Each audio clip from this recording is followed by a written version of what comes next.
Well, Absa Wealth was created in 2008 and is a division of Absa Bank. The company serves ultra high net worth and family office clients in South Africa who have over 15 million rand in investable assets. The group's head of investments, Philip Bradford, joins us in studio to share their views. And I see, Philip, we're going straight to the fact that the local market is still strongly supported by foreign inflows. Of course, the risk remains that those foreign inflows, if we see risk aversion in the system, could dramatically reverse.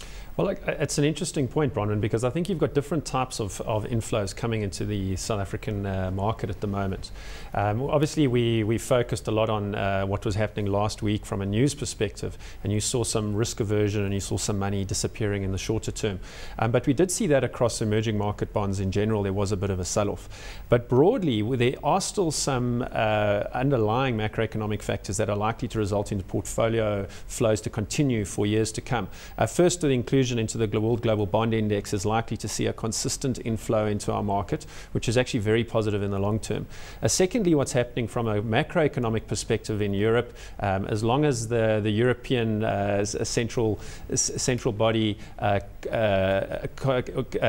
plans on supporting the market and keeping the bond market afloat, we're likely to see that support South African currency and portfolio inflows into South Africa, and that essentially means they'll be keeping their interest rates lower for longer. The same applies to the US market as well, where we're likely to see their interest rates remain low. And even though the likely scenario from our perspective is that the US market is actually not likely to need quantitative easing in the shorter term, if we do see that come through, that in itself is actually also again likely to be supportive of higher yielding countries and markets like the South African market. Warwick, let's get you to get your input in here.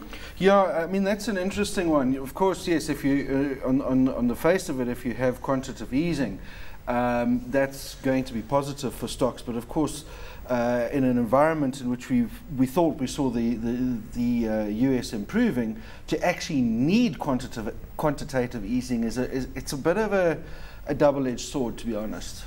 Local interest rates. Now, we had inflation numbers out yesterday, surprising on the downside at 4.9%.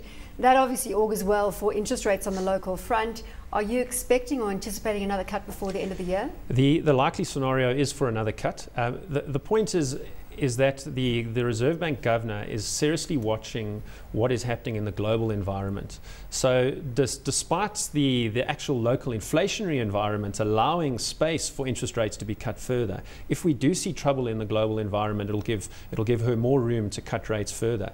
And again, the global environment is supporting the local rate environment. And if you're a global, let's say an emerging market bond fund manager, and you're looking at the local bond market, you're going to look at inflation that is falling, and you're going to look at rates that are still relatively high to other markets around the world, other emerging markets as well, and you're likely to see those flows continue into South Africa. That, in addition, actually is supportive of the rand in the medium term as well. Looking at property, you see continued good performance out of property? Again, property is almost a geared play on the bond market. So you typically tend to find that 3 times the movement of the bond market is reflected in property. So if you are likely to see a rate supportive environment from a South African perspective, both in terms of short-term and long-term rates, you're actually likely to see property continue to provide decent returns into the near term. Warwick, do you believe that property will continue to provide decent returns into the near term? Look, it's relatively attractive. It's predominantly an institutional asset class, in my view, given the preferential tax treatment that they get. It also depends on where rentals get renegotiated. You know, they tend to work on quite long cycles, 5 to 10 year, and then get renewed. Particularly those longer dated ones are coming up for a little bit of pressure when they come through some renewals. So on the other hand, you know, compared to the bond market, perhaps still a bit of value there. And as I have said before, you know, we're in a potentially inflationary global environment, given the concerns that I have about the amount of money printing. I know it's a relatively rare concern, but I like property as an asset class. I think property, what's important as well is you get yield and then you get a capital growth component, which makes it unique. So bonds don't give you the capital growth or the growth in yield component, where equities don't give you the yield necessarily, and it's often a misunderstood asset class. And also it doesn't have that much foreign investment in it right now. Stocks like Growth Point I think have got about 15% foreign ownership, where the Mr. Prices of the world I think are closer to 70-75%. So even though we've seen some foreign inflows into that market, there's still quite a lot of room for further yield chasing money to come into South Africa. But importantly again, that kind of money is more longer term money, particularly with us being included more in things like the global bond index and being seen more as a long-term investment destination. The money we would worry about, of course, would be in the stock market type money, where we've spoken a number of times about Mr. Price, about Truworths, about ShopRite. You don't believe that story is sustainable, is that what you're saying? I believe in the medium term that it is sustainable, because those earnings, we can still see where the earnings are likely to come from. The guidances we've seen from management have suggested that earnings, they're still relatively positive. So as long as earnings are supported into the medium term, those stocks are likely to continue to hold up. We've spoken again about the underpriced resource companies, but you took the words right out of my mouth. I was going to say next, what's your view on resources? Well, the key is, where are earnings going? And if earnings are likely to get worse and worse, then the stocks are likely to get cheaper and cheaper. And that's the perfect example. Well, look at BHP yesterday. Well, you know, if you look at Sasol as an example, the earnings came out relatively decent, or the earnings guidance, but it wasn't as good as the market expected. But we're likely to see a lot of these resources companies' earnings come under pressure, and that's likely to put pressure on the share prices. As a long-term investor, you're quite comfortable to buy those stocks and hold them. However, as a fund manager, if you're running institutional money, and a lot of the money, remember, in our market is run by those managers, they can't afford the to underperform in the shorter term. Otherwise, they're going to lose their clients. So a lot of the money is very concerned about what's going to happen in the shorter term. As a private investor, I should be very happy to buy those low PE stocks and know over 3 to 5 years I'm going to see decent returns. However, though, we know private individuals in particular get very emotional about their investments. So it's a very difficult time as an investor, where you're telling clients to invest to where the weakness is, to invest to where the difficulty is, to take money offshore into the global markets, to develop markets where stocks are cheap, where good companies are cheap. Let's investigate the resources story. Invest where the weakness is. Obviously, resources right now capture that picture pretty well.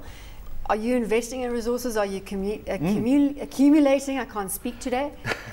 Look, there's a lovely old saying that I heard, and that is, weak markets are strong markets. You know, when you're buying the likes of a Billiton and Anglos, where you are risking short-term earnings, absolutely. And but I agree that a long-term value investor is actually going to be smiling from buying the Billitons. Whereas the likes of the retailers, as we discussed, I think that's absolutely an accident waiting for a place to happen. I really do. What is going to be the catalyst for that accident? Not quite sure. I mean, possibly disappointments in the local market, but I'm particularly concerned about the profile of the buyers in those stocks. And those are foreign investors who are proxy investing. And that means that rather than buying a Brazilian retailer or an Indian retailer, they say, right, where in the emerging markets can we find the most liquid retailers? Aha, that happens to be South Africa. And in they come.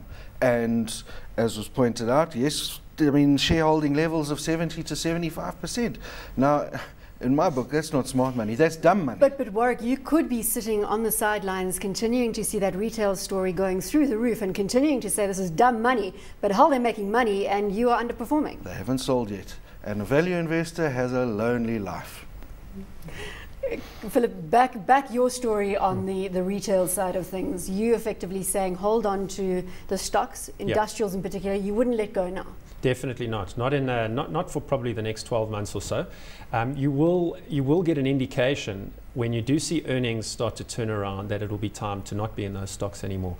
But I had an interesting... So it won't be a calamitous fall. There will be enough time for it to you don't know that for sure. But while we've got sight of their earnings, at the end of the day, that is really the certainty that you've got as an investor. What you're buying is the certainty of that future income stream. And while we've got a reasonable sight of decent earnings going forward, you've got a reasonable margin of safety. The stocks that are struggling right now are the stocks that have the most volatile earnings, that are most affected by the global macroeconomic environment, of which we have no control. At least on the local side, we can walk into Mr. Price, we can walk into ShopRite, we can actually see what's happening. Same on the property side. Property, we've got quite a good idea of what their earnings are. We can see what those rental contracts are. We know when they're expiring, and we can then have a lot more confidence in their earnings going forward. Don't you think that there's enough time to exit on the premise that Philip has just put forward? There might be. Look, I mean, it really depends on where do we think the South Africa consumer is going, and I'm perhaps a bit more bearish than Philip. I mean, it's as simple as that. You know, the data that we have at any one time only goes back, I think, what's our last data in retail sales? June, I think it is. The inflation data was for July. Yep. So, you know, you look at that inflation data. I mean, it mugged the market a bit. That was a surprise. So, you know, could that indicate a weak consumer? Maybe. But let's not take it as gospel that that's what it indicates. Could indicate any number of things. Well, it was interesting in the inflation data. What did remain quite robust was the consumer side of things. It was actually more on the fuel, food, electricity and so forth, which surprised a little bit to the downside. But we're definitely not seeing a strong economy going forward, but we are seeing a resilient consumer. But coming back to the offshore theme, which we touched on at the beginning of the conversation, what exposure would you advise investors to take right now in the offshore arena? It very much depends on who you are as an investor. If you are a sophisticated, aggressive type investor, there are opportunities offshore directly into developed market and some emerging market stocks as well. We have seen a bit of a run-up in so far this year, and they're not as cheap as they were. The American market, the European market aren't as cheap as they were, but over the medium term, I still believe you'll be rewarded for taking that risk. So as a South African investor, if you're going to go offshore, you should be investing in stocks. You shouldn't be taking your hard-earned money offshore to earn lower interest rates than you are here on bonds and property and cash and so forth. So really, however, though, you do have investors who are not comfortable to do that, who have hard-earned their money. They're not sophisticated investors, and that's when you need to look to structure the investment for those investors so that they can have some sort of protection around them, so they can still invest into those markets with a degree of comfort. So it really, when you're dealing with a private investor versus an institutional investor, you need to have a different portfolio dependent on the personality and the profile of the client.